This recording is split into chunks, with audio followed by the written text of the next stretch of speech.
এ তো আব্দুল বারী রে, সে তো খুব ভালো ছেলে, সে তো দোয়াও শিখে, সে তো ভালো কথা বলে।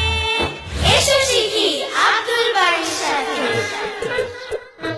আপু আপু দেখো, আমি কত দ্রুত ঘুরে আসবো। হ্যাঁ, কিন্তু ধীরে চালাও, বেশি দ্রুত চালানো ঠিক না। হ্যাঁ আপু, তা তো আমি জানি। আব্বু সবসময় বলেন বাইক, গাড়ি, সাইকেল আর যে কোনো যানবাহন এমন ভাবে চালাও যাতে আমাদের আয়ত্তে থাকে। জানো, কিন্তু তাও তুমি জোরে চালাও। আমি আব্বুকে বলে দেব। ওহো আপু, আগে চালাতে তো দাও, তারপর না হয় বলো আমি ঠিক চালাই নাকি ভুল। তুমি তো সব সময় ধীরে চালাও। আমি আগে অনেক জোরে চালাতাম, কিন্তু যখন বুঝতে পেরেছি এটা ঠিক না, তখন থেকে আমি ধীরেই চালাই। আর জানো আপু, বেশি জোরে চালালে আমাদের বিপদ হোক বা না হোক অন্যদের সমস্যা হয়। হ্যাঁ, আমাদের ইচ্ছা করে কাউকে সমস্যায় ফেলা উচিত নয়, আর জেনে শুনে কাউকে তো কোনোভাবেই বিপদে ফেলা যাবে না। এ কথা তো আমি জানি। আমাদের যানবাহন এমন ভাবে চালাতে হবে যাতে অন্যের সুবিধা হয়, তার মানে সঠিকভাবে ও সতর্কভাবে চালাতে হবে। ঠিক আছে ঠিক আছে, তোমার তো সব জানা থাকে। এখন যাও, সাইকেল চালাও। এই তো আমি যাচ্ছি আমার সাইকেলের সাথে। এই দেখো আব্দুল বারী, আস্তে চালাও। আরে আরে, ঠিকভাবে। তুমি দেখে চালাও না আব্দুল বারী। সারফারাজ, তোমারই তো দোষ। তুমি ভুল পাশে সাইকেল চালাচ্ছিলে, আমি তো আস্তেই চালাচ্ছিলাম। সারফারাজ, তোমার এমন ভাবে সাইকেল চালানো উচিত হয়নি।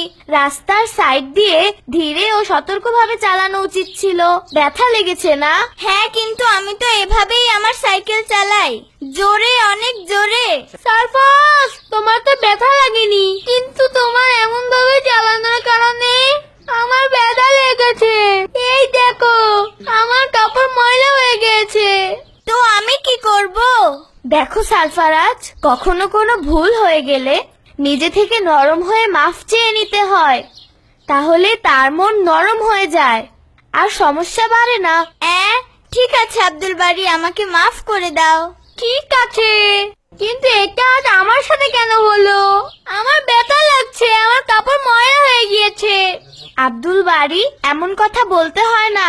যা আল্লাহ তাআলার ইচ্ছে ছিল তা হয়েছে, এতে মন খারাপ করার কিছু নেই। দোয়া করতে হবে। আপু, একে তো আমি পড়ে গিয়েছি আর আমার ব্যথাও লেগেছে, তারপরেও তুমি আমাকে দোয়া করতে বলছো?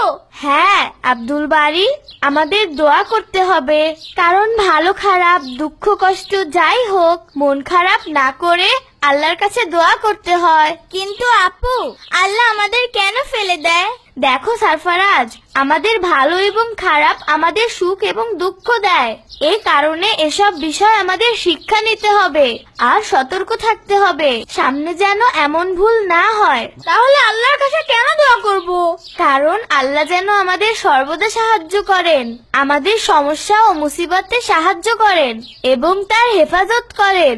আর দোয়া করার কারণে যে সমস্যা আসছে তার মাঝে আমরা যেন ধৈর্য ধারণ করতে পারি, আর আমরা যেন হা-হুতাশ না করি।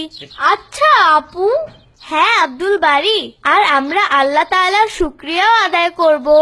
আল্লাহ যা জানেন তা আমরা জানি না। তোমার ব্যথা লেগেছে, কিন্তু তোমার আরো বেশি ক্ষতি হতে পারতো। দেখেছো, আল্লাহ আমাদের বাঁচিয়ে দিয়েছেন। আচ্ছা ঠিক আছে আপু, কিন্তু তুমি তো কোনো দোয়া বলনি। যখন কোনো দুর্ঘটনা এবং মুসিবত আসে তখন এই দোয়া পড়তে হবে, ইন্না লিল্লাহি ওয়া ইন্না ইলাইহি রাজিউন। আল্লাহুম্মা আজিরনি ফি মুসিবাতি ওয়াখলিফ লি খায়রুম মিনহা। আচ্ছা আপু, আমাকে এই দোয়া মুখস্থ করিয়ে দাও। ঠিক আছে, আজ রাতে আমি তোমাকে শিখাবো। কিন্তু আপু, এই দোয়ায় আমরা আল্লাহর কাছে কি বলি? এই দোয়ায় আমরা বলি, ইন্না লিল্লাহি ওয়া ইন্না ইলাইহি রাজিউন। নিশ্চয়ই আমরা আল্লাহর জন্য এবং তার কাছেই চলে যেতে হবে।